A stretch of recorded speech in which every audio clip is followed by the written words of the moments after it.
இதயம் போகுதே. அத்தியாயம் 7. தமிழ் தமிழ் என்றவாறு உள்ளே நுழைந்தார் சந்துரு.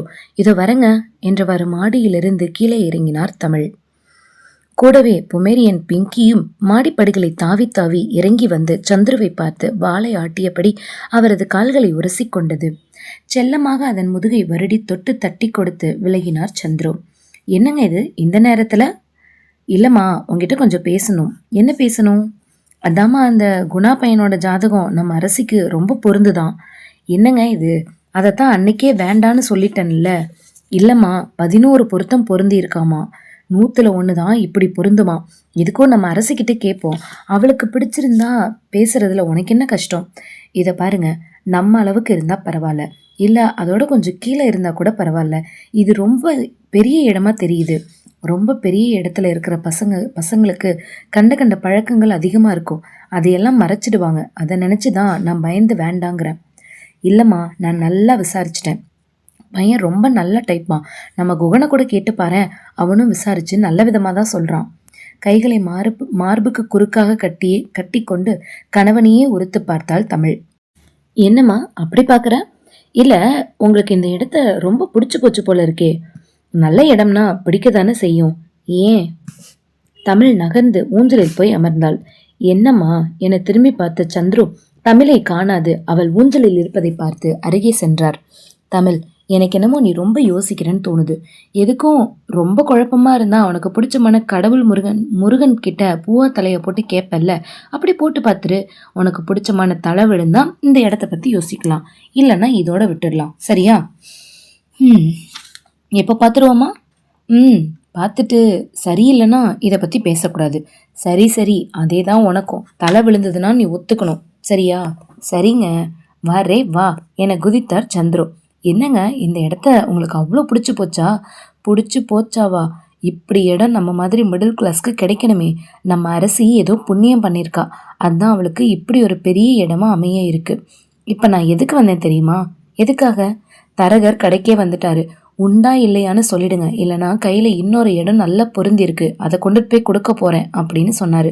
அதான் முதல்ல உன் சம்மதம் இருந்தால் தானே அரசிக்கிட்ட ஃபோட்டோவை காட்ட முடியும். அவளுக்கும் பிடிச்சா தானே தரகர்கிட்ட பதில் சொல்ல முடியும். என்ன பார்க்கலாமா? என்ன சொல்கிற? சரிங்க, பார்த்துடலாம் வாங்க என்று பூஜை அறைக்கு வந்தாள். தரையில் அமர்ந்து முருகன் போட்டோ முன் இருந்த 1 ரூபாய் நாணயத்தை எடுத்து முருகனை நினைத்து மனதார வேண்டினாள். பின் கண்களை மூடி அந்த நாணயத்தை சுண்டினாள். முருகனை மனதில் நிறுத்தி கண்களை திறந்து பார்த்தாள். அவளுக்கு பிடித்த தலை விழுந்திருந்தது. சந்துரு மகிழ்ச்சியில் துள்ளி குதித்தார். சரிங்க, இப்ப சந்தோஷம் தானே? குகன் கிட்ட சொல்லி இந்த போட்டோவை அவளோட போனுக்கு அனுப்பி அரசிக்கும் பிடிச்சிருந்தா அதுக்கப்புறம் பேசலாம். அப்பாடி, மேலிடத்துல இருந்து சம்மதம் கிடைச்சாச்சு. இனிமே கவலையே இல்லை. கண்டிப்பா நம்ம அரசிக்கும் ரொம்ப பிடிக்கும் என்று மகிழ்ச்சியுடன் பேசிய கணவனை வியப்புடன் நோக்கினாள் தமிழினி. அத்தியாயம் 8. டே பிரதீப், எங்கடா இவ்வளோ வேகமா போறோம் என்றான் ராகுல். எனக்கு என்னடா தெரியும், குணா போறான், அவன் கூட நம்மளும் போறோம். சரி, அவங்கிட்ட கேளேண்டா. மச்சி, எங்கடா போறோம்?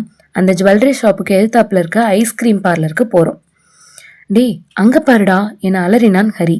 என்னடா தொண்டை கிழிய கத்துற என்றான் குணா. இல்லடா, அந்த நீண்ட முடி குரூப்பு எதிர்த்தாப்புல இருக்க ஜுவல்லரி ஷாப்புக்குள்ள நுழையுதுங்கடா.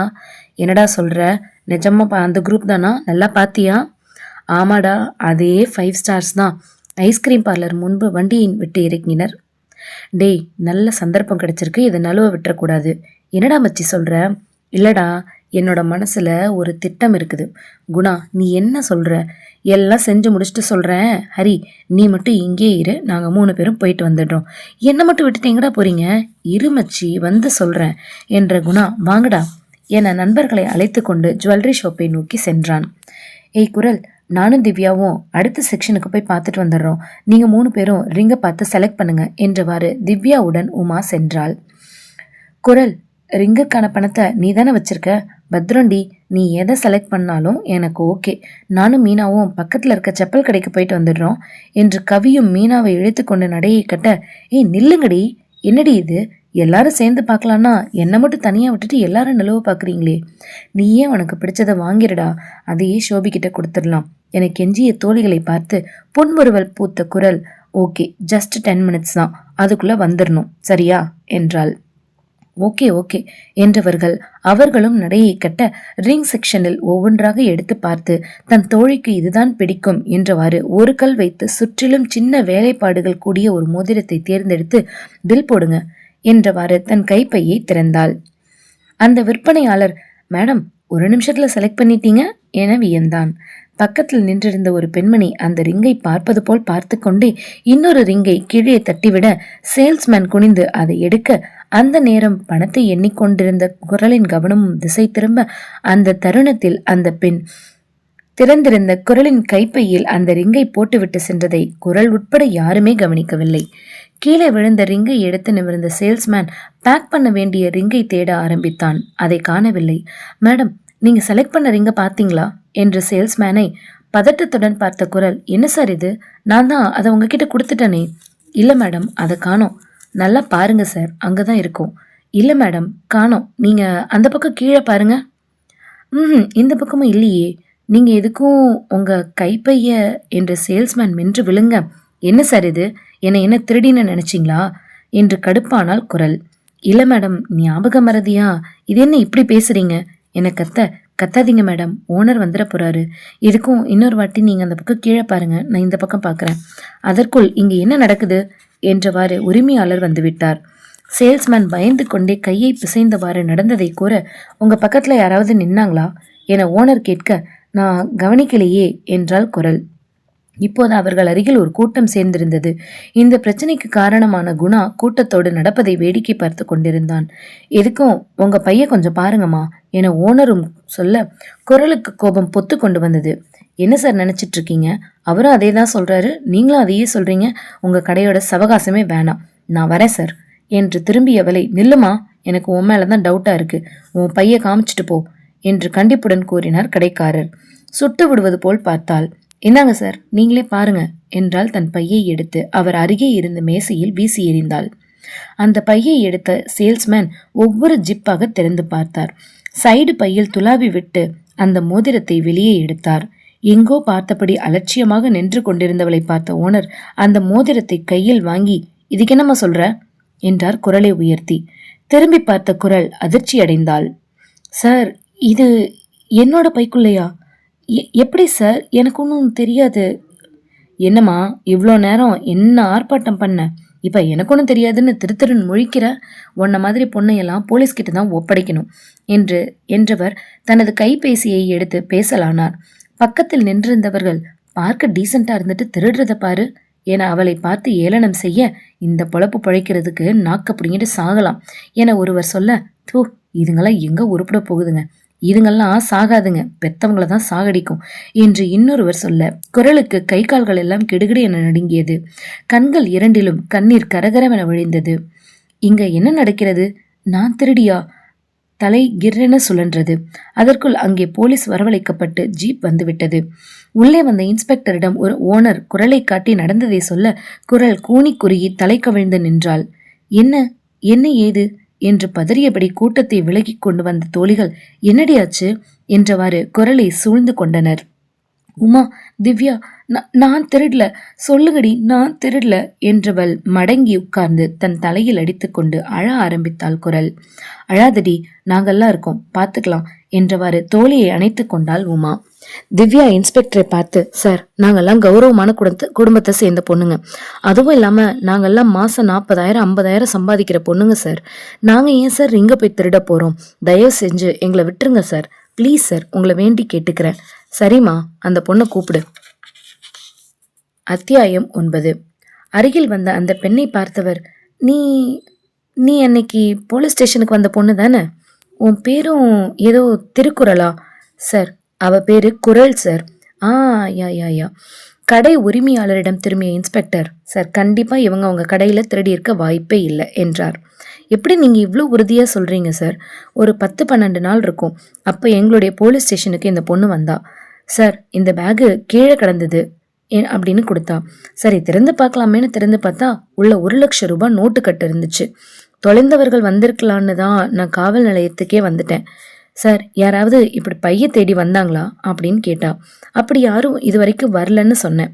சரி சார், யாராவது வந்தா இதை நல்லா விசாரிச்சுட்டு கொடுத்துருங்க அப்படின்னு சொல்லிட்டு இருக்கும் போதே சார் சார்னு ஒரு பொண்ணு பதட்டத்தோட ஓடி வந்தா. என்ன, எதுக்கு இப்படி பதட்டமா வரீங்க? சார், எங்க பைய காணோம் சார். அதை எப்படி எங்க தொலைச்சிங்க? அதுக்குள்ள இதோ இவங்க வச்சிருக்காங்களே இந்த பை மாதிரி தான் சார், இந்த பையே தான் சார் என்ற பெண்மணியை இதுதான் உங்க பையன்னு நாங்க எப்படி நம்புறது என்றார் இன்ஸ்பெக்டர். சார், உள்ள 1,00,000 பண்டலும் ஒரு அடகு கடை ரசீதும் இருக்கும் சார். பாருங்க சார், அந்த ரசீதுல பால்வண்ணன்னு கையெழுத்து போட்டிருப்பேன் சார். அந்த பேக்கோட சைடில் இருக்க ஜிப்பை திறந்து பார்த்தீங்கன்னா பஸ் டிக்கெட் கூட இருக்கும் சார். ஏன்னா அந்த பால்வண்ணன் சொல்ல அவர்கள் சொன்னவை அனைத்தும் இருந்ததால் இந்த பெண்ணே அவர்களிடம் அந்த பேக்கை ஒப்படைத்தாள். கீழே கிடந்த பையில் ரூபாய் இருந்ததை பார்த்தும் அதை உரியவரிடம் ஒப்படைக்க காவல் நிலையத்திற்கு வந்த இந்த பெண் கண்டிப்பாக ஒரு ரிங்கை திருடி இருக்க வாய்ப்பே இல்லை என்றார் இன்ஸ்பெக்டர். அப்ப எப்படி அவளோட பேகுக்குள்ள இந்த ரிங்கு போச்சு என்ற ஓனரை பார்த்து, சார், உங்க கடையில சிசிடிவி கேமரா இருக்கா? இருக்கு. அதுல பதிவான காட்சிகளை பிளே பண்ணி பார்த்துடலாம். இது சம்பந்தமா ஏதாவது தெரியுதான்னு பார்க்கலாம் என்றார் இன்ஸ்பெக்டர். உடனே கண்காணிப்பு கேமரா பதிவுகளை பார்த்தபோது ஒரு பர்தா போட்ட பெண் குரலின் பைக்குள் அந்த ரிங்கை போடுவது அதில் தெளிவாக தெரிந்தது. ஆனால் அந்த பெண்ணின் முகம் சரியாக தெரியவில்லை. சோ இவங்க அந்த மோதிரத்தை எடுக்கலன்னு தெளிவா தெரியுது. இனிமே இவங்க வீட்டுக்கு அனுப்பிடலாம்ல என்ற இன்ஸ்பெக்டரிடம் ரொம்ப தேங்க்ஸ் சார் என்றனர் தோழியர் ஐவரும்.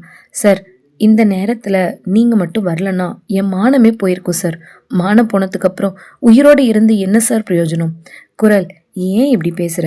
அதான் ஒன்னும் ஆகலல்ல என்று தோழிகள் அவளை ஆதரவுடன் அழைத்து சென்றனர். இந்த கலைபரத்திற்கு காரணமான குணா நமட்டுச் சிரிப்புடன் தன் நண்பர்களுடன் சேர்ந்து கொண்டு நடப்பதை பார்த்து ரசித்துக் கொண்டிருந்தான்.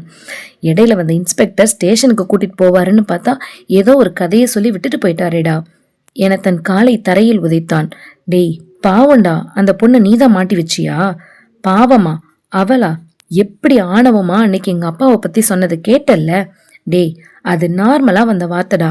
அதுக்கு போய் இப்படி ஒரு பொண்ணை கேவலமா மாட்டி விடலாமா என்ற ராகுலை குதறுவதைப் போல பார்த்த குணா, அவளுக்கு போய் வக்காலத்து வாங்குற என்றான் ராகுலை முறைத்து கொண்டே. இல்லடா குணா, எத்தனையோ பேருக்கு நன்மை செய்யற நீ இந்த பொண்ணுக்கு கெடுதல் செஞ்சு கெட்டவனாகிறது எனக்கு பிடிக்கலடா. ஆமாடா குணா, அவன் சொல்றது சரிதான். நாம எவ்வளவோ பேரை கிண்டல் பண்ணியிருக்கோம், கேலி பண்ணியிருக்கோம். ஆனா இப்படி அவமானப்படுத்தினதே இல்லை. தயவு செஞ்சு உன்னோட இந்த பழிவாங்கிற வெறிய இதோட நிறுத்திக்கலாண்டா. டேய், எல்லாரும் அவ பக்கம் சாஞ்சிட்டீங்களடா, போங்கடா என்றவன் தனியாக பைக்கை எடுத்துக்கொண்டு கோபமாக சென்று விட்டான். மூவருமே ஒருவர் முகத்தை ஒருவர் பார்க்க, டேய், நைட் அவன் ரூமுக்கு தானே வருவான், அப்ப சமாதானம் பண்ணிக்கலாம் விடுங்க என்றவாறு மூவருமே ஒரே வண்டியில் கிளம்பி போயினர். இந்த கதை மீண்டும் அடுத்த அத்தியாயத்தில் தொடரும்.